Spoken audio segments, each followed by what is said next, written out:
Oke, assalamualaikum warahmatullahi wabarakatuh. Kembali lagi bersama Tangerang Grab, Eki Pasmadirja, ownernya Tangerang Grab tentunya. In the day hari ini gue lagi ada di bawah pohon bambu.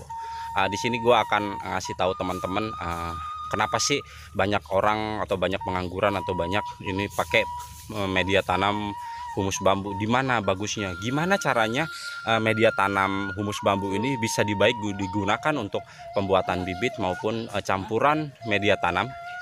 Oke, media tanam bambu sampai siap digunakan untuk bibit. Jadi gimana caranya, gimana bagusnya, anatominya seperti apa, kenapa sih sejarah dari humus bambu ini bisa bagus, terus diambil tuh bagian mananya di humus bambu gitu.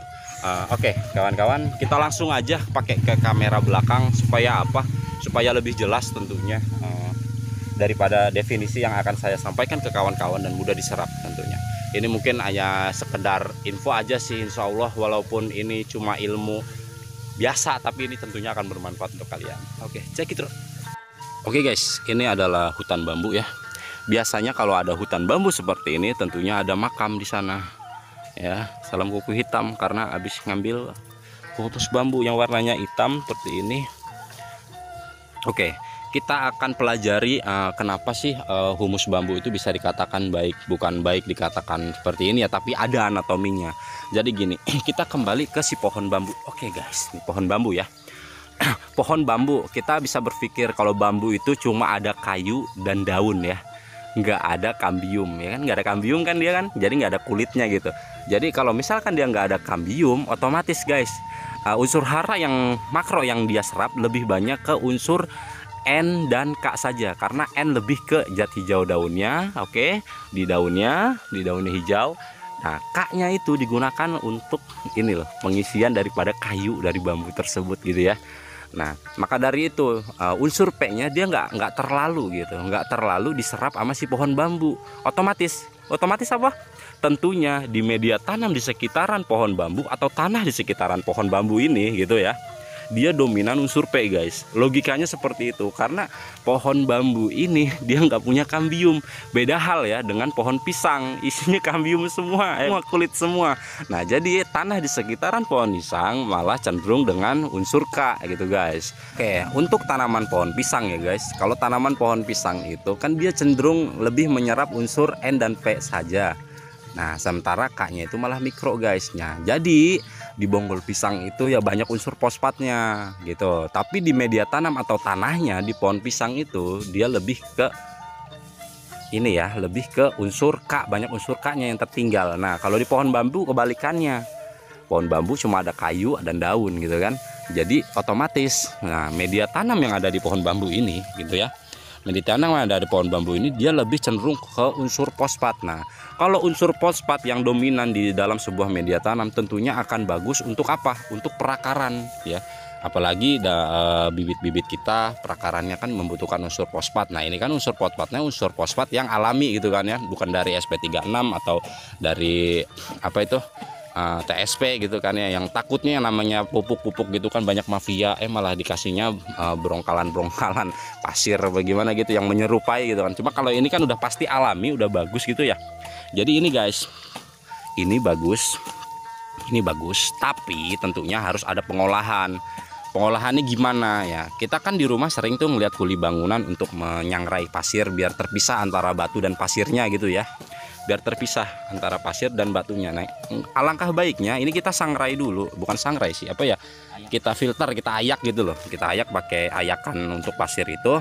Kita pisahkan antara akar ya, antara akar dan tanahnya saja. Jadi yang kita gunakan itu tanahnya saja. Nah, kalau kita gunakan tanahnya saja, otomatis yang namanya akar-akar muda ini dia nggak ikut. Tentunya akar-akar muda ini akan kita gunakan nanti juga ya. Nanti untuk apa akar-akar muda ini? Kalau kita campur langsung ke media tanam akar muda ini, tentunya ketika akar muda bambu ya, ini ya masih aktif ini akar muda bambunya. Ketika dia mengalami kebusukan gitu, pembusukan di media tanam, tentunya akan mengganggu metabolisme yang ada di media tanam kita, media tanam anggur kita. Makanya ini kita pisahkan. Nah, setelah udah ada pisahkan, kita jemur aja sampai dia kering, sampai dia mati. Nah, udah jemur mati gitu ya, udah nggak ada kandungan airnya, barulah ini bisa kita gunakan untuk apa? Untuk bagian bawah ya, bagian bawah tambulan pot kita supaya sirkulasi air tentunya akan lancar. Nah, itulah fungsinya. Maka dari itu alangkah baiknya media tanam yang baik ini akan diolah lebih baik kalau orangnya pun punya ilmunya. Ya, dan saya di sini tugasnya memberitahu kalian ini ya, memberitahu kalian kalau humus bambu itu bagus, itulah definisinya. Tapi banyak nih dari kalangan bilang katanya kalau misalkan humus bambu itu banyak kutunya. Wah Allah. Kalau misal pun banyak kutunya, tinggal dikasih tahu treatmentnya seperti apa ya. Kalau misalkan treatmentnya takut ada banyak kutunya, ya tinggal kita ambil aja dulu, kita sangrai dulu, kita jemur dulu, kutunya pada kabur guys ya. Kalau misalkan kita emang nggak bisa ngejemur gitu terlalu lama gitu, bisa kita semprot dengan bukan semprot ya, kita rendam dengan Mama Lemon yang biasa untuk cuci buah tentunya, untuk mensterilkan media tentunya. Dimana media tanam yang kita pakai untuk pembibitan itu harus steril daripada bakteri jahat ya, bakteri jahat. Makanya kalau media tanam anggur untuk pembibitan itu jangan sekali-kali pakai kohe, karena di kohe itu banyak bakterinya guys. Selain kohe juga di sekam ya, sekam bakar maupun sekam mentah atau sekam lapuk itu juga banyak bakterinya tentunya.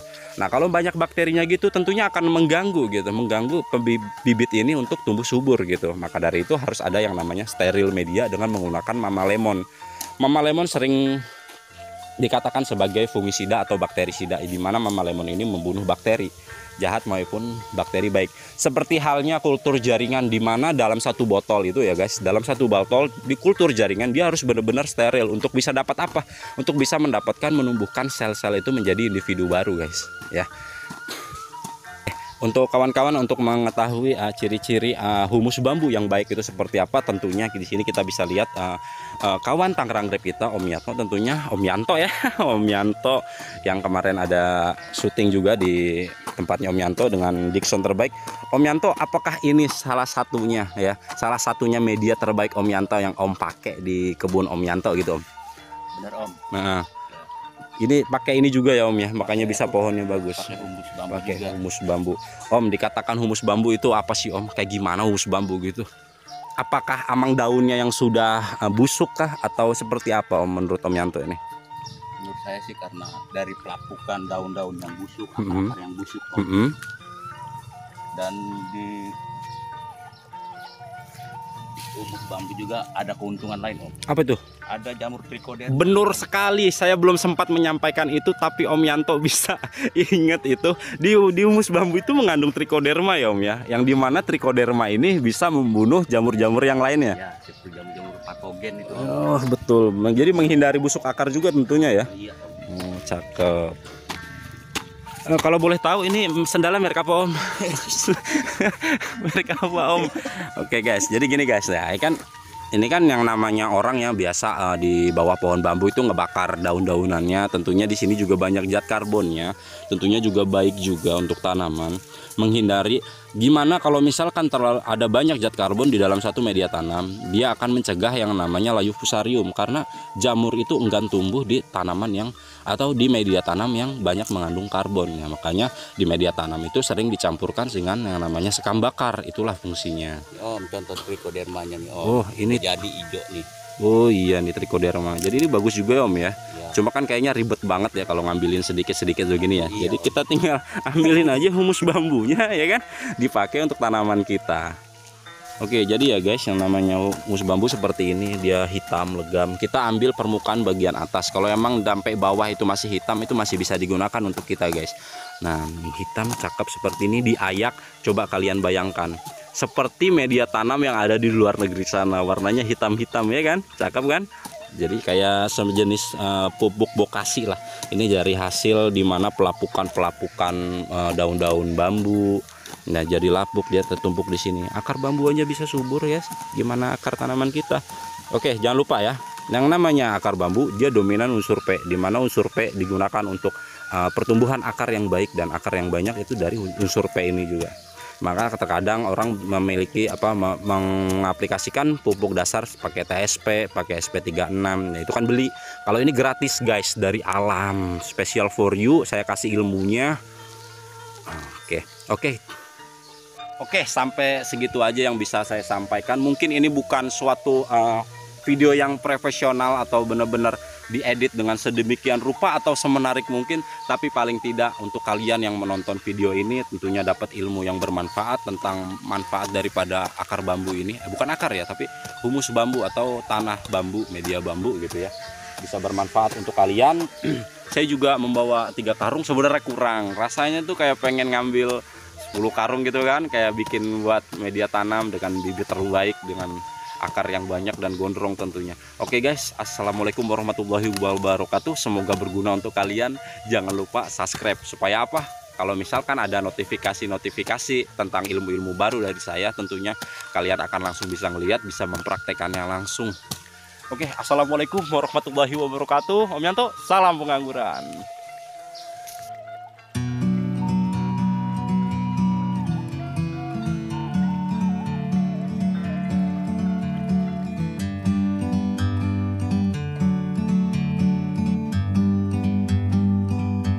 Like a bird on a tree, I'm just sitting here